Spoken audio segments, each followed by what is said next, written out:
est là pour parler d'un livre qui va sortir aux éditions Exuvie et qui s'appelle Agonie et renouveau du système de santé, et que j'ai écrit. On va parler de ce livre et de qu'est-ce qui précède, parce que avant une naissance, il se passe des choses. Souvent, on célèbre le bébé quand il est arrivé, quand il est dans son berceau, et toute la famille vient le voir, et tout le monde est content. Puis on oublie qu'avant, il se passe pas mal de trucs, quoi. Évidemment, il y a toute la vie intra-utérine, et puis même avant, peut-être, ça se trouve, il y a d'autres choses qui font que, à un moment ou à un autre, il y a deux gamètes qui se rencontrent et qui font une naissance. Donc on va parler de la genèse du livre. La genèse, voilà, ça revient à l'origine, hein, avec les textes de la Genèse dans la Bible, l'histoire d'Adam et Ève, où il y a l'histoire de la création des 7 jours, où il y en a d'autres. Alors qu'est-ce qui a fait que ce livre voit le jour? Il y a une rencontre entre toi et moi il y a un peu plus de 2 ans maintenant, où t'es venu m'interviewer, je savais pas qui t'étais, ni rien. Et puis t'as dit, tu sais, j'ai une maison d'édition, voilà, si tu veux qu'on fasse un livre ensemble, c'est possible et ce serait intéressant. Et puis en fait, le truc est passé, et, voilà. Et je t'ai fait lire un texte que j'avais écrit de manière universitaire pour un Master 2 d'éthique et d'anthropologie de la santé avec l'université Aix-Marseille, et qui avait trait justement au système de santé et à des considérations sur la technique, sur la question de la technique, et des considérations éthiques autour de la technique. Alors ça fait beaucoup de mots en hic, mais c'est finalement des considérations très pratiques, très terre-à-terre, dans la confrontation immédiate d'un médecin avec le système de soins, et comment le système dans lequel il évolue peut venir impacter, peut venir toucher la relation directe de soins entre le patient et le soignant. Parce que finalement, on croit que le soignant et le patient sont dans un colloque singulier, on dit, dans un dialogue fermé. Mais non, ils font partie de plus grand. Ils font partie d'un système de santé. Et à quel point ce système de santé vient essayer de transformer la relation entre le patient et le soignant, c'est très important. On n'est pas dans le ciel, dans la relation idéale où on tiendrait la main de son patient. Non, ça c'est dans les contes de fées, quoi. On est dans la réelle très très pratique d'un système de soins avec ses problèmes économiques, ses problèmes de gouvernance, ses problèmes de pouvoir, ses problèmes de corruption parfois. Et donc ce texte, il explorait ça dans une dimension éthique, c'est-à-dire essayer de savoir est-ce que ce système-là, il est propice à respecter les principes de la bioéthique. Les principes de la bioéthique, ils viennent de 2 personnes qui s'appellent Childress et Beauchamp, et qui ont écrit un livre qui s'appelle Bioethic Principles, quoi, voilà, qui est très connu dans les gens qui font de l'éthique, et qui disent, mais il y a des choses à respecter pour que ça se passe bien, dans les comportements relatifs les uns avec les autres, pour que le groupe humain arrive à ce que le soin se passe bien. Il faut respecter la bienfaisance. Il faut respecter l'idée d'essayer d'être dans la non-malfaisance. Il faut respecter l'autonomie du soigné, du patient. Puis il faut respecter l'équité. Il faut comprendre que tout ça, ça s'inscrit dans le plus grand qu'est l'ensemble de notre société. Et donc l'éthique, elle va essayer d'aborder ces problèmes-là et de dire, mais est-ce que vraiment on respecte tous ces principes? Est-ce que c'est ça qui se passe? Mais au-delà, l'éthique, elle convoque ce qu'on appelle les dilemmes. C'est une autre façon de rentrer dans l'éthique, c'est de dire, il y a un moment, je me sens mal à l'aise, il y a un truc qui va pas. Je me sens en inconfort. Pourquoi? Ah, parce qu'en fait, à l'intérieur de moi, il y a des valeurs qui s'entrechoquent. Dans ce qui se passe devant moi, il y a des valeurs qui sont mises à mal. Ou il y a des valeurs qui sont en compétition les unes avec les autres. J'ai envie que ma grand-mère, elle aille bien. Et en même temps, si je la force à prendre tel traitement, je sais bien que je respecte pas son autonomie. J'ai envie d'être bienfaisant. Mais je vais prendre sa place. Et ça, c'est pas correct. Il y a une friction entre les deux. Et pour traiter de ces dilemmes, ça vient convoquer le monde des valeurs dont on est pétri. D'où je viens. Parce qu'on n'est pas tous pareils, on va pas tous avoir la même vision de ces valeurs-là. Et on va pas tous avoir les mêmes dilemmes. Parce que notre histoire personnelle, notre histoire familiale, notre histoire relationnelle, notre histoire collective, elle n'est pas la même. Et donc les dilemmes auxquels je suis confronté dans le système de santé, ils viennent de mon histoire personnelle. Ils viennent de qu'est-ce que j'ai pu rencontrer dans ma vie de soignant, dans ma vie de médecin, dans ma vie d'étudiant, dans ma vie de scientifique, confronté à qu'est-ce que c'est que le savoir, et d'où il vient, pourquoi c'est celui-là, pourquoi c'est pas un autre. Puis dans ce que je sais pas, et l'énormité, l'immensité du territoire de ce que j'ignore, et que les patients viennent me faire ressentir, que les familles viennent me faire ressentir. Et quand vous êtes médecin, c'est tout le temps. Mais pourquoi on a un rhume en hiver? Je sais pas. Et pourquoi, quand on a un rhume, on a le nez qui coule, quoi? Pourquoi il y a des gouttes qui coulent? Je sais pas.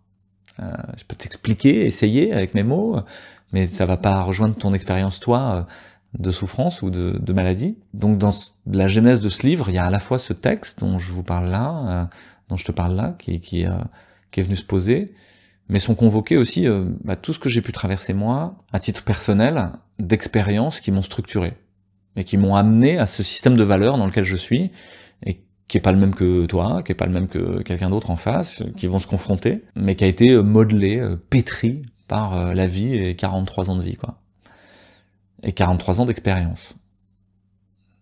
Parce qu'à l'intérieur de cette expérience de soignant, pour moi, il y a des vides béants.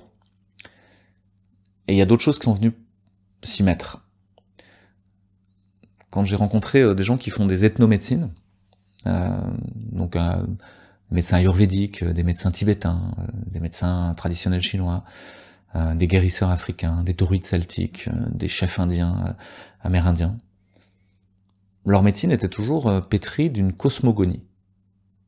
C'est-à-dire qu'à l'intérieur de pratiques techniques du soin, il y avait aussi des questions symboliques. Qu'est-ce que ça veut dire d'être malade? Qu'est-ce que ça veut dire de souffrir? Qu'est-ce que ça veut dire de mourir? Qu'est-ce que ça veut dire d'être ensemble? Et donc dans leur médecine, ça avait toujours trait à cette question-là aussi. Qu'est-ce que ça veut dire ce qui est en train de t'arriver? Qu'est-ce que ça veut dire pour la tribu? Et puis il y avait des questions sociales, c'est-à-dire les frères et sœurs humains dans un groupe social qui se serrent les coudes et qui vont avoir des pratiques, des ritualisations, de rencontres, de partage, d'échanges, de découverte de l'autre. Et le fait de pouvoir rencontrer ces médecins-là m'a fait voir en négatif le fait que notre médecine occidentale, notre ethno-médecine occidentale, on pourrait dire, triomphante, dominatrice, hégémonique, mondialisée, elle avait un vide béant sur les questions symboliques et les questions sociales.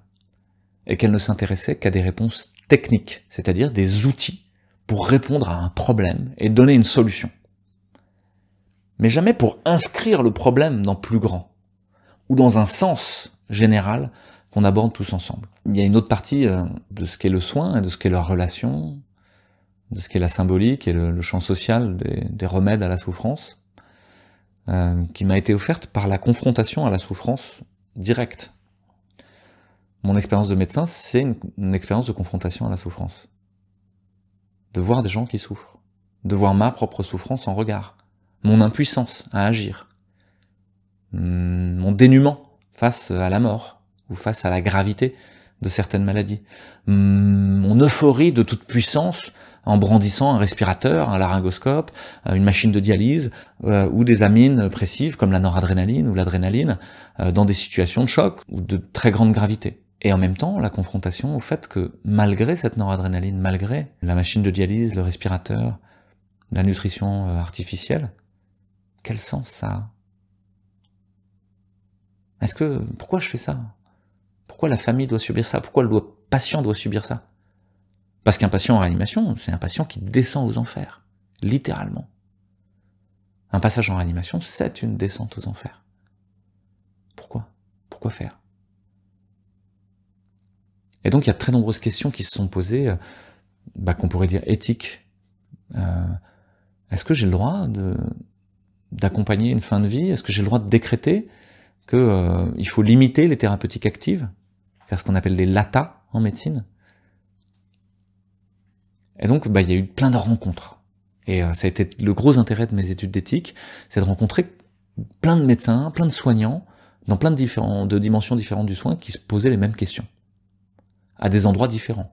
Ça pouvait être des néonatologistes qui disent ce bébé prématuré qui pèse 400 grammes, on continue, on essaye et tout ça, puis là il a saigné dans le cerveau, on continue, sa vie vaut la peine d'être vécue ou elle vaut pas la peine d'être vécue? C'est gynécologues, c'est obstétriciens, c'est néonatologistes dans les CPDPN, les centres de diagnostic prénatal, qui se posent des questions. Ils disent, mais on dépiste la trisomie 21. Mais ça veut dire quoi, en fait? Parce que si on trouve qu'il y a un fort risque de trisomie 21, il faut vraiment arrêter la grossesse, ou bien la vie de quelqu'un qui est trisomique 21, elle a un sens? C'est pas simple, ça. Ça secoue des dilemmes. Ça vient frotter fort, ça vient dire, mais je suis en inconfort avec ça. Bah, c'est l'Alzheimer aussi, des gens qui s'occupent de patients qui petit à petit effilochent le lien, sont plus là, reconnaissent plus leurs enfants, savent même plus très bien qui ils sont eux-mêmes, savent plus quelle heure il est, ont même plus de mots, parfois parlent juste avec du jargon. Et ils s'égarent partout, ils sont perdus. Ils sont comme en train d'errer. Mais leur vie, elle vaut la peine d'être vécue encore ou pas? Ça a un sens? Qu'est-ce qu'on peut faire pour eux? Comment les accompagner? C'est toutes ces questions-là. Donc voilà, je m'étends un peu, mais c'est dans la genèse du livre. C'est que, avant que le livre naisse, il y a une souffrance sur ce qu'est le système de santé, sur à quoi il sert, qu'est-ce qui l'accompagne. Et c'est pas qu'une question de médecin, cette affaire. C'est pas qu'une question de soignant. C'est profondément une question d'humain et de patient. Parce qu'on est tous dans le système de santé. On en fait tous partie. Et aujourd'hui, l'effilochement du système de soins, il concerne tout le monde. Ce livre, moi, mon espoir, c'est qu'il concerne les gens qui fabriquent le savoir, les universitaires, les chercheurs, les gens qui posent, qui sédimentent la connaissance, qui l'intéressent les médias, qui l'intéressent les médecins, qui l'intéressent les infirmières, qui l'intéressent les infirmiers, les aides-soignants, les orthophonistes, mais surtout les patients. Et moi je suis patient, avant d'être médecin, avant tout je suis potentiellement un patient. Et je me demande bien ce qui va se passer si jamais je suis vraiment malade. Qu'est-ce que je ferais? Et si j'avais un cancer, qu'est-ce que je ferais? Dans un système où tout devient bancal, où tout bouge, où j'ai plus de repères. Et donc la genèse du livre, c'est aussi ça, c'est essayer de moi de donner un sens et de trouver des points d'appui stables, des endroits où là, je suis dans des sables mouvants, mais là, je peux passer. Alors le livre, il donne la carte à l'intérieur des sables mouvants où on peut passer. En tout cas, c'est mon intention. Il y a d'autres parties dans la genèse du livre, c'est des expériences collectives. C'est-à-dire que moi, je suis médecin anesthésiste réanimateur, je travaille en réanimation à l'hôpital public, jusqu'à tout récemment, mais j'ai aussi incarné des rôles, on pourrait dire, systémiques ou écosystémiques à l'intérieur du système de santé. J'ai été président du comité de lutte contre la douleur de mon hôpital pendant plusieurs années. J'étais aussi en charge, en tant que président, de la commission qualité et sécurité des soins de site, de tout ce qu'on appelle la protocolisation, l'accréditation, la certification, la mise en place des procédures de la Haute Autorité de Santé. Et de voir ça de l'intérieur, j'ai compris que ces éléments-là étaient en train de détruire le système de santé, pas de le stabiliser. Alors il y a une grande partie dans le livre qui pourrait parfois paraître anecdotique. Bah oui, c'est volontaire. Ce sont des anecdotes. C'est des expériences vécues. Parce qu'on a besoin des expériences vécues. On peut pas être que dans les limbes d'une théorisation. On a besoin de quelque chose qui est vivant, qui est vif, qui vibre à l'intérieur, qui est tout à l'intérieur du corps, des tripes, se dit mais il y a quelque chose qui va pas. Ou il y a quelque chose qui va. Et ça, c'est la question, il y a quelque chose qui va. C'est-à-dire qu'à l'intérieur d'un moment où on pourrait croire que c'est la nuit, ou que tout s'assombrit, c'est là que les étoiles s'allument. C'est dans la nuit la plus noire que vous voyez le mieux les étoiles. Et rien n'arrête les étoiles et leur lumière. Et c'est aussi ça qui est en train de se passer dans le système de santé. C'est qu'à l'intérieur de quelque chose qui s'assombrit, il y a tout plein de points lumineux qui s'allument. Et ces points lumineux, ils s'allument individuellement, mais ils s'assemblent. Et ils s'assemblent pour façonner quelque chose, pour refaire des outils qui soient utiles à soigner et à ce que les gens aillent bien. Et ça m'intéresse beaucoup. Parce qu'une grosse partie de ces rôles transversaux dont je vous parlais, ils ont trait justement à la coordination d'équipe, au fait de travailler à plusieurs. Puis c'est vrai en réanimation aussi. C'est-à-dire que s'il y a le médecin tout seul, il se passe rien. Hein. Non, il y a le médecin, il y a 3 ou 4 infirmiers, il y a du matos, il y a de l'oxygène dans les murs, il y a des gens qui réapprovisionnent les silos d'oxygène, il y a des gens qui entretiennent le biomède et que les machines tournent bien, il y a de l'administratif pour qu'il y ait du personnel et que les vacances soient gérées, etc. En fait, c'est une sorte de sous-marin avec tout un équipage. Comme un bateau. Il n'y a pas de hasard si j'ai fait de la réanimation et que j'ai embarqué dans ce bateau-là. C'est que moi, j'ai un goût pour le bateau. J'adore ça. J'en ai fait toute mon enfance et une grande partie de ma vie d'adulte. Parce que c'était justement l'occasion d'être enfermé à plusieurs dans un milieu contraignant, dur, où on ne peut pas maîtriser. On peut que essayer de s'ajuster. Et pour bien s'ajuster, il faut travailler en équipe, en équipage. Donc, ça m'a amené à m'intéresser à la question de la gouvernance. Et la question de la gouvernance, c'est de travailler à des façons de faire ensemble qui soient propices à l'œuvre qui est accomplie, mais qui respectent les gens qui sont à l'intérieur. Si vous prenez un système pyramidal, militaire, opérationnel, il va être tourné entièrement vers l'accomplissement de l'œuvre. Il va être très efficient à le faire. Mais par contre, il va maltraiter les gens. Et dans une armée, vous savez que les soldats, c'est de la chair à canon. Et que c'est même l'enjeu. C'est parce qu'on va sacrifier une partie des soldats qu'on va accomplir l'œuvre. Mais est-ce qu'il n'y a pas d'autres façons de fonctionner ensemble? D'autres façons d'être ensemble? Ça m'a amené dans une association qui s'appelle les Colibris à travailler la gouvernance, à ce qu'on joue ensemble, à faire équipage. Et avec un autre groupe qui s'appelle l'Université du Nou, qui a énormément réfléchi, qui a plein de pépites à proposer, et que j'ai pu apprendre au passage. Et je trouve que ces gouvernances, elles ont trait à la question de la relation entre un individu, une personne, un je, on pourrait dire dans le livre, J-E, et puis un groupe, un nous, une société, une famille, un équipage. Et qu'il y a une tension entre les deux. Il y a une tension entre je et nous. Et actuellement, dans le système de santé, il y a une vraie tension entre je et nous. Et l'enjeu, c'est de trouver comment articuler les deux ensemble de manière intéressante. Pour l'œuvre accomplie, mettre les gens en santé, pour que le groupe social aille bien, et pour que je aille bien. Donc toute une partie de la fin de l'ouvrage est consacrée à ça, à essayer de proposer d'autres façons de travailler ensemble, qui correspondent finalement à respecter le vivant, à respecter la dynamique du vivant quand il s'assemble. Et ça, c'est tout le travail sur la permaculture.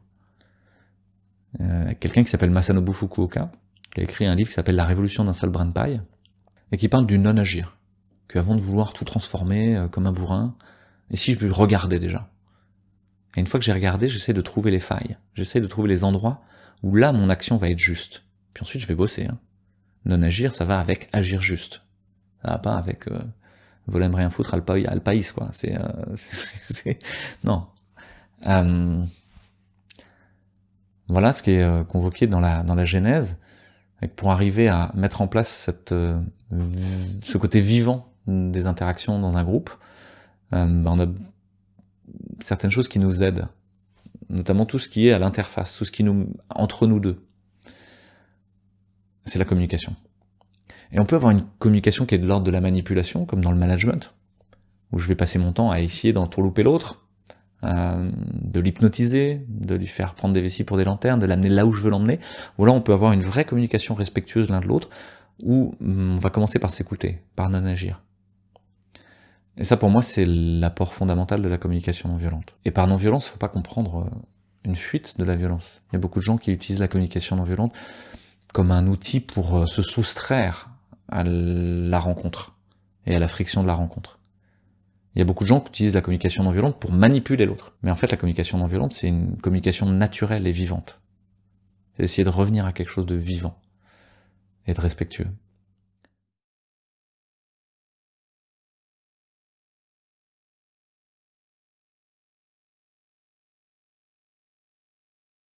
Ouais, dans la genèse du livre, finalement, il y a aussi cette idée de redonner un regard circulaire, un regard complexe, d'accepter l'idée que la réalité, elle n'est pas juste c'est comme ça et pas autrement, c'est toujours convoquer la pluridisciplinarité, la pluralité des regards. Et donc, dans ce livre, c'est ce que je voulais faire aussi, c'est essayer de donner à voir que le système de santé, s'il est un diamant multifacette, on arrive souvent à en voir qu'une seule à la fois. Et peut-être que le livre, il dézoome et il essaye de voir ce diamant par plein de facettes à la fois. Et en plus de comprendre que le système de santé, il fait partie d'un système plus grand, qui est notre société, dans son ensemble. Et que l'agonie du système de santé, elle nous dit quelque chose de notre maladie collective. j'ai rencontré quelqu'un que j'aime beaucoup, qui est guérisseur africain, et qui m'a dit, tu sais, quand quelqu'un est malade dans un village, c'est tout le village qui est malade. Quand un de nos systèmes institutionnels est malade, c'est tout notre système qui est malade. Et je crois qu'aujourd'hui, on est tous malades. Et peut-être que pour arriver à guérir, ou à ouvrir des voies de guérison en tout cas, il est intéressant de poser un diagnostic. Et c'est l'intention de la première partie de l'ouvrage et de une partie de la seconde, c'est d'essayer de poser un diagnostic sur ce qui nous arrive. De mettre un mot, de mettre un nom. Et peut-être vous l'avez vécu en tant que patient, c'est qu'à partir du moment où vous avez un nom sur ce que vous avez, déjà le travail de guérison commence. Tant que vous êtes dans l'inconnu, tant que vous êtes dans le flou, tant que ça n'existe pas, tant que vous n'avez pas formalisé quelque chose, un concept, vous êtes encore dans la maladie. À partir du moment où vous lui avez mis une étiquette, on pourrait dire, bah là déjà, vous commencez à avoir quelques idées sur comment et par quel bout le prendre. Ah, c'est un cancer. Ah d'accord. Peut-être que je vais faire de la chimio. Puis peut-être qu'il y a de la chirurgie à faire. Peut-être qu'il y a de la radiothérapie. Peut-être qu'il faut que je fasse un régime. Peut-être que faut que je travaille sur mes émotions, que je médite, tout ça. Vous commencez à avoir des idées. Alors qu'avant, tant que vous avez une boule et vous comprenez rien, elle vous fait mal et ça fait mal partout, vous savez pas par où le prendre. Alors c'est la genèse de ce livre, c'est d'essayer de faire un diagnostic, de poser un diagnostic. Et je pense qu'il est juste. Moi, j'étais apprécié dans mon travail pour mes qualités de diagnosticien. Et j'étais appelé dans d'autres services que mon service pour discuter les diagnostics. Et c'est pas pour faire le haut, hein. C'est juste que justement, je m'étais intéressé à plein de trucs. Et donc ça me donnait un regard ample sur ce qui se passe. Là c'est pareil, c'est une vie d'errance, on pourrait dire, à faire un peu de philo, à faire de la communication non violente, à faire de la navigation. On se dit, mais quel lien ça a, tout ça, pourquoi je fais ça dans ma vie, quel sens ça a? Au moment où il faut poser un regard sur le monde dans lequel on vit, je me rends compte que ça me donne plein d'outils, que ça me donne plein d'armes, mais d'armes positives, pour à la fois comprendre et à la fois œuvrer à des solutions. Et c'est l'intention de la troisième partie de l'ouvrage, c'est de dire, mais maintenant qu'on sait ce qu'on a, on s'assoit sur le bas-côté et on se laisse mourir, ou on y va, on guérit. Moi j'ai plutôt envie de guérir, j'ai plutôt envie que notre système de santé guérisse, et que tout ce qu'on peut sauver, on le sauve, qu'on laisse pas tout partir avec l'eau du bain. Parce qu'on va rencontrer des gens qui sont tellement blasés du système de santé, ils ont tellement été maltraités, qu'ils y croient plus, quoi. Ils veulent plus en faire partie, ils veulent plus ça. C'est dommage, il y a plein de belles choses à prendre. Donc, on parle d'un système comme d'un organisme vivant, et le livre, il parle d'agonie. Le mot est pas choisi par hasard. Et de l'autre côté, on essaye d'envisager plein de pistes de guérison, plein de sentiers de guérison, dans une vision intégrative du soin, c'est-à-dire qu'il va convoquer plein de façons d'essayer de guérir notre système, à la fois par peut-être de la lutte contre des choses dont on veut pas, une sorte de combat contre la maladie, mais à la fois par essayer de vivre ce qu'on a envie de vivre, essayer de réconcilier ce qui doit être réconcilié, de cicatriser des traumas, et de le faire ensemble, puisque c'est notre système. Et puis dans un livre, pour l'écrire, il faut qu'il y ait une envie. Hein. Sinon, il n'y a pas de livre, parce que c'est un travail. C'est pas facile. Reprendre des textes que j'avais déjà écrits en 2017, les remâcher, les voir critiquer, etc. Comprendre moi-même que ce que j'avais écrit peut-être était pas très malin, pour certaines parties, ou en tout cas insuffisamment abouti. Il faut qu'il y ait une envie. L'envie, là, c'était de me donner d'abord à moi-même. Et là, moi je vais pas mentir sur le sujet, hein. Il y a un côté égoïste dans l'écriture, c'est que ça formalise une pensée pour moi déjà. Au moment où je fais partie des soignants suspendus, où je suis exclu de ce système, c'est peut-être le moment où je peux être le plus au clair sur lui, sans rancœur, sans rancune, avec l'envie de l'aider à guérir. Où je peux, parce que j'ai plus le nez dans le guidon, me mettre dans une posture de guérisseur, de soignant. Alors que tant que j'étais dedans, tant que j'étais en train d'accomplir de la réanimation, etc., j'essayais de le maintenir en vie. J'essayais pas de le guérir. Et ça, c'est une chance par rapport au texte de 2017, c'est que cette pause-là, finalement, je pourrais la vivre comme un échec, comme une tragédie, comme une chute. Et au fond, c'est une chance qui m'est donnée. C'est une chance qui m'est donnée pour écrire ce livre que j'avais envie d'écrire depuis le tout début de mes études de médecine. Sur ce qui va pas, et sur ce qui pourrait aller mieux, et sur ce qui va très bien dans notre système de santé et qu'il faut garder et sauver. Donc, l'intention d'écriture de ce livre et la genèse, c'est de réanimer notre système de santé, de redonner une âme.